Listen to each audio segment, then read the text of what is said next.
Hello everyone, म cycle यात्री अर्जुन बस्नेत साथै एमटिभी बाहुन सञ्चालक। आज यहाँ झन्डी डाँडामा हामी साइकल राइड गर्दै आइपुगेको छौँ र हामी चाहिँ हिजो अन्तु र बिहान कन्याम र अहिले झन्डी डाँडा आइपुगेको छौँ।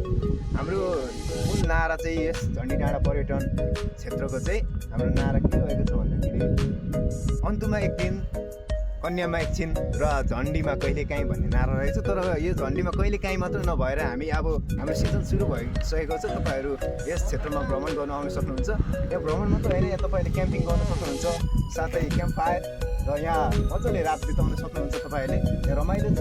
यहाँ राति तपाईँले इन्डियाको विभिन्न ठाउँहरू, भारतको विभिन्न ठाउँहरू देख्न सक्नुहुन्छ। साथै तल हाम्रो झापालाई पनि मजाले निहाल्न सक्नुहुन्छ। एकदमै रमाइलो छ।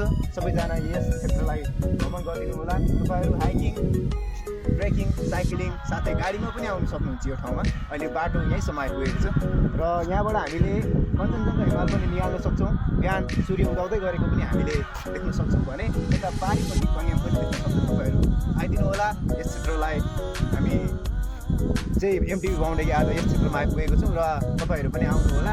हामी चाहिँ खासमा हाम्रो मूल नारा, हामी एमटिभी बाहुन अथवा हामी बाहुनकी यात्रीहरूको नारा चाहिँ let's promote the local tourism भन्ने छ र हामी चाहिँ यस क्षेत्रमा भएको स्थानीय पर्यटकीय स्थलहरू प्रमोट गर्दै हिँड्दैछौँ र तपाईँहरू पनि आएर रमाइलो गर्नुहोला। धन्यवाद।